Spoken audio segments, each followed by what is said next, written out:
know in certain scatological terms that everything's really fucked up.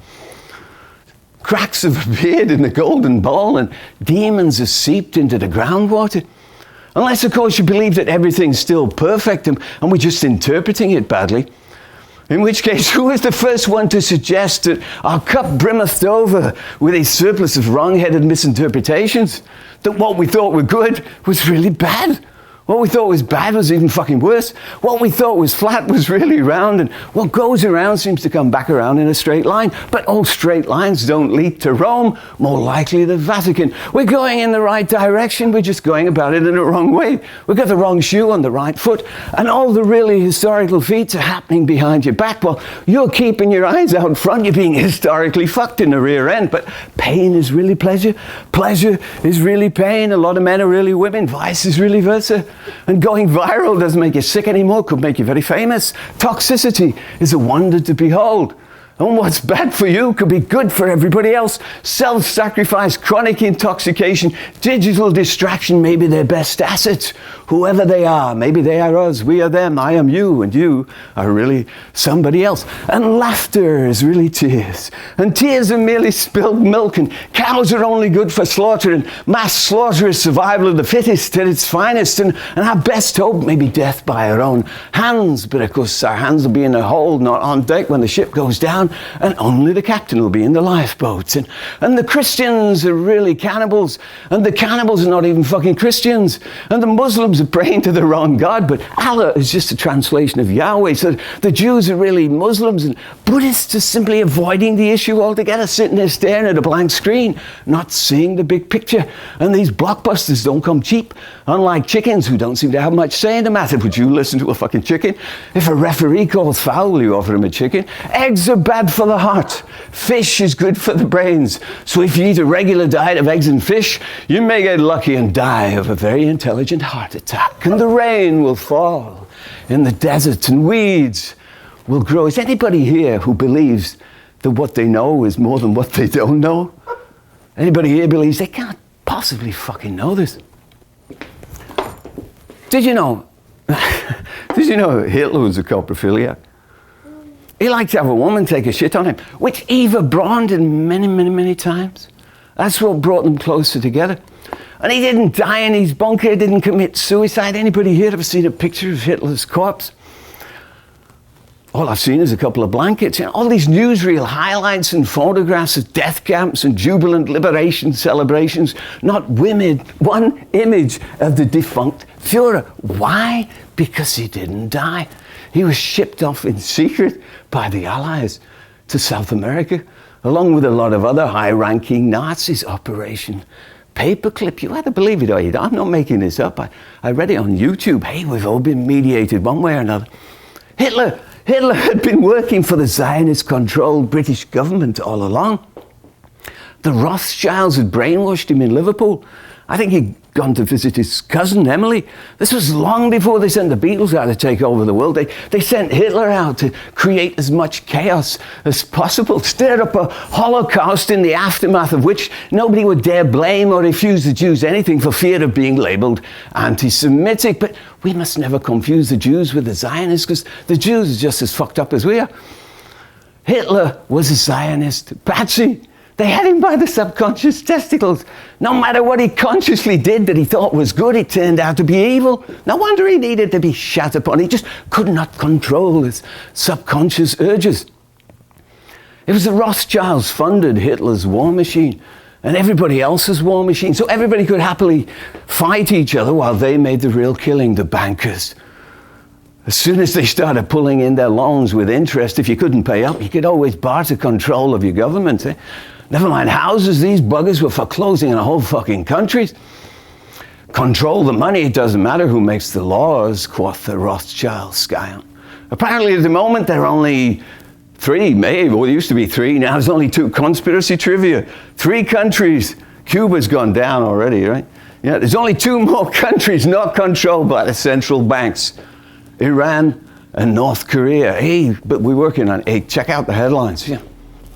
It was all planned in the late 1800s by Albert Pike and the Freemasons the Rothschilds, the J.P. Morgans, the Rockefellers, the Zionist protocols. 100-year agenda to create so much chaos, everybody be screaming out for a New World episode of Law and Order. By the end of World War II, Germany's in ruins, England's in ruins, most of Europe's in ruins. Meanwhile, America is in clover, home banking base. Is it any wonder everybody wanted to move to the New World to escape the ruins? Even if they had to hold bricks around or flip burgers for the rest of their life, at least they'd be part of building the greatest empire civilization has ever known, and to police the world. Now there's a totalitarian tiptoeing recipe for a global protection racket. Eventually they'll all be wearing the same uniforms with the pyramid logo, so we'll know exactly who's keeping us safe and making sure we show sufficient respect. The ones buying the uniforms and making payroll, the ones on top of the pyramid, looking down on everybody else. If you don't want to haul bricks around or flip burgers for the rest of your life, join the service. We'll give you a spanky new outfit. You walk down any street in the world with pride and dignity, and we'll give you a disability pension. And if that's not enough, there's always pharmaceuticals or religion, or pharmaceuticals and religion. Choose your opiates, mix and match. I was listening to an interview on the radio not long ago. This young woman recently joined the Marines. She was in boot camp, determined to prove that women should be allowed into combat. The final military frontier. We got the uncloseted gays, we get the women, send them all to the fucking front. We can marry them first if you like. That's what they wanted. And at one point she was asked the elephant in the room question: could you actually kill somebody? And she didn't hesitate. I wouldn't hesitate, she said. I see somebody wearing the wrong uniform, American sniperess, and I'd be proud to be serving my country. Now, there's a woman you don't want to meet on a dark night up a back alley unless you're wearing the right uniform. If I fear, I disappear. This woman seems to want to vanish up her own fucking camouflage. It's kill or be killed. I think Jesus said that just before he shot from the hip, or maybe it was Wyatt Earp. Maybe I'm confusing my Gospels with my legends, or vice versa, my preventative care with my preemptive strikes. We're in a war on terror. Everybody's fucking terrified. But we're going to teach you how to handle the fear, a healthy dose of disciplined paranoia. Because it's fear that drives us. It's not love. Love just makes you a sitting duck.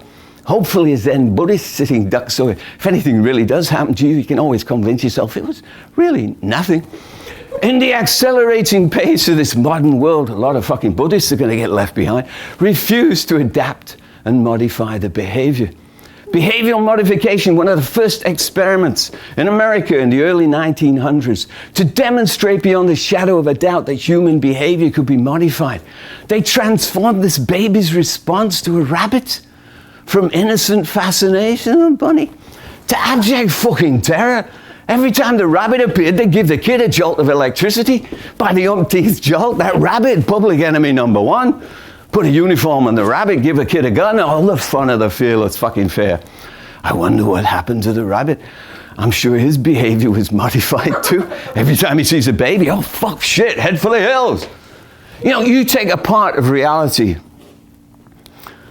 and frame it apart from itself, and shove that frame in front of somebody's face day after day, year after year, eventually it'll start to seem more real than reality itself.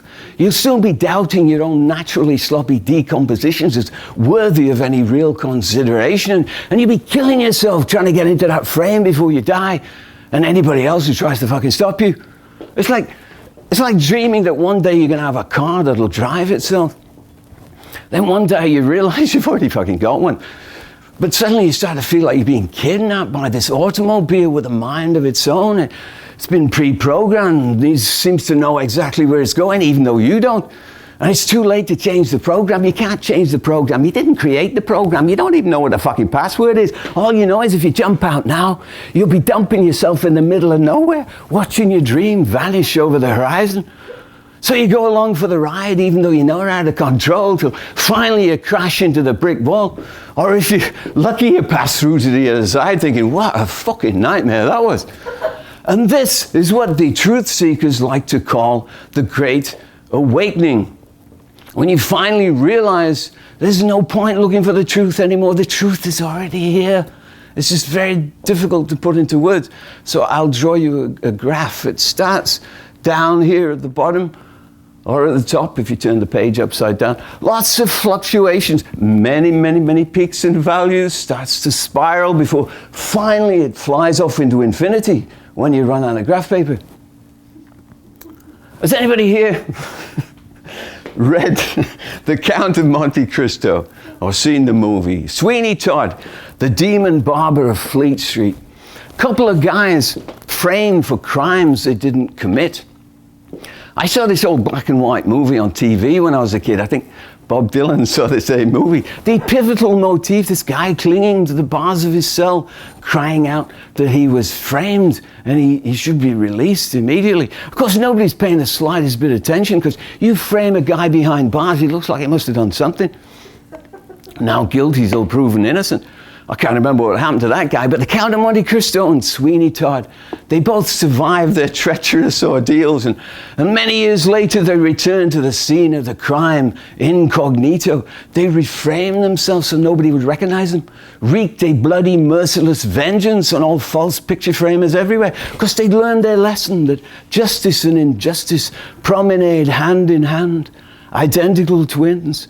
But they could turn on each other at any moment, and one of them would be left dying dead and bloodied in the dust, but you wouldn't know which one it was. Hey, I'm the good guy. He gave me no choice, came at me with a loaded blindfold. If you need a good liar, here's my card. You can frame it in the heavens if you like.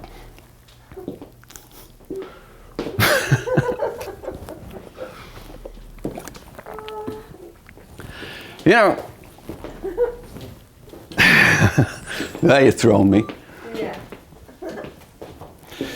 Frame it in the heavens if you like. You know, sometimes, sorry about that. Sometimes I feel like I was framed as soon as I was born. As soon as my mom and dad signed the birth certificate and I officially existed. After that, just one frame after another frame. By the time I was 6 or 7 years, I knew exactly who I was, where I was, how I got to where I was, and why I was here to serve God, Queen, and country. To prove my use and value to God, Queen, and country. I felt like I'd been put on a game show. My mum and dad shaking at 6, I was on the board. Now, all I had to do was play me cards right, follow all the rules, and I could win lots of prizes. Who knows, might hit the jackpot. Fame and fortune. Because if somebody's famous, it's hard to believe they're not fortunate. You start turning up on telly on a regular basis, it's hard to believe you didn't succeed at something. Start turning up in movies on a regular basis, hey, you can write your own fucking check. You might have to get to meet the Queen, then you'll definitely be in the main frame. People will recognize you on the street and ask for your autograph. They'll stick it in their album or frame it on the wall. Fame and fortune by proxy. But the older I got, the more I realized even if I did all this, I'd still be stuck in somebody else's game frame. But if I didn't do all this, I'd be reframing myself as some raggedy ass nobody riding a flea-bitten donkey through the deserts of my lack of ambition. The modern leper is the ambitionless soul, of no use or value to anybody but yourself or your own ass. But the closer I looked into these frames, the more I realized so much had been edited out. I've been seeing only the headlines. The full article wasn't even in print yet. Or if it was classified on a need-to-know basis. I've been spoon-fed some very, very, very particular fairy tales, which I was no longer convinced would lead me to a happy ending. With no eyes in the back of my head, I've been seeing only what had been shoved in front of my face. As soon as you start seeing through the back of your head, through your own mind and your own heart, then pictures can start to look very, very different. I was browsing online not long ago. Have we calmed down yet? I was browsing online not long ago. JFK assassination conspiracy theories, which have always fascinated me. And it linked to this headline, there were no planes on 9/11. It made me laugh. I mean, I'd already read and heard various conspiracy theories that it was an in-house demolition job, a false flag operation along the lines of Pearl Harbor and the Gulf of Tonkin to lead the country into war and restrict civil liberties. But this seems so far-fetched and outrageous. If the actual event hadn't been tragically, it would have been fucking comical. I mean, these guys could find a conspiracy in why we celebrate Christmas. There's a thought. But I did feel compelled to check out the headline to see if there was a full article to back it up. And sure enough, lots of them apparently intelligent people coming out of the woodwork, professors, scientists, engineers, architects, mathematicians, ace pilots, demolition and digital enhancement experts, all testifying with very documented authority that no planes crashed into the Twin Towers on 9/11. It was more likely a drone missile sparked the conflagration up top to distract us from the thermonuclear detonations down in the basement. It was the only explanation for why these steel structures so rapidly melted and collapsed in perfectly vertical formation. We've been watching a movie. Just wag the dog, you manipulate the puppy's tail. Looks like he's having the time of his life, when really he's barking his fucking head off, telling us there's a fucking intruder in the house. We've been watching a movie practically concocted in real time, digitally enhanced, plastered all over the mainstream media, so everybody could see the evidence with their own eyes. On-site witness testimony immediately suppressed and replaced by CIA operative plants, all telling us the official story. Within hours of the actual event, they're telling us exactly what happened and exactly who did it. One of them guys dropped his fucking passport on the sidewalk before he went up in flames.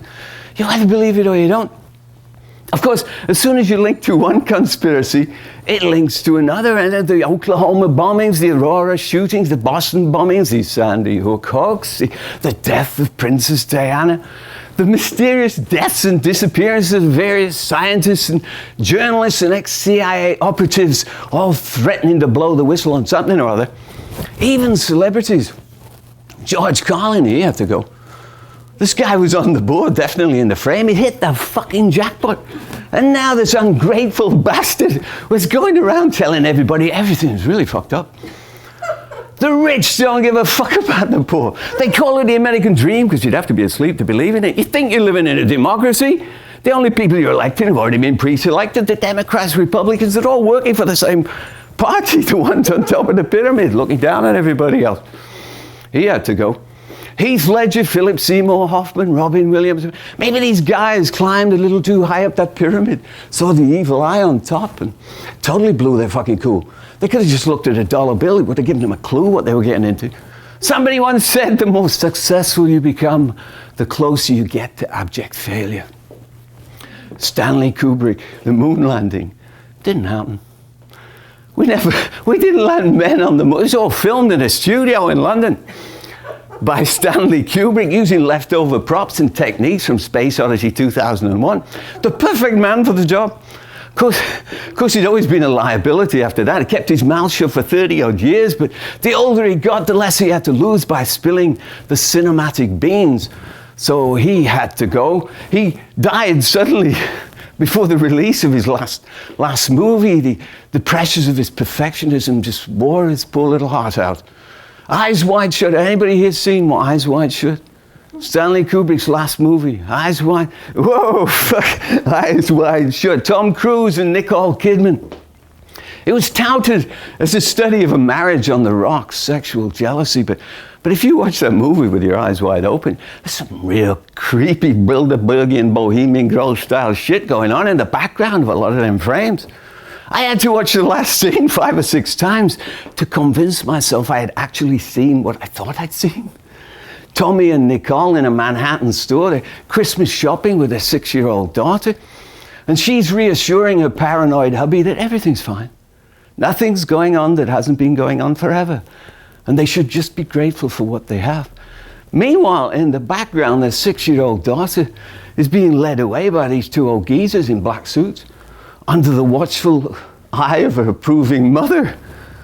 These guys had appeared previously in the background of a high-end sex slave orgy. I mean, where the fuck were they taking her? An after-school program? Some behavioral modification? Who knows what Stanley is trying to tell us? You know, pedophilia is very big in conspiracy circles, especially among the shape-shifting green reptilian alien interventionists.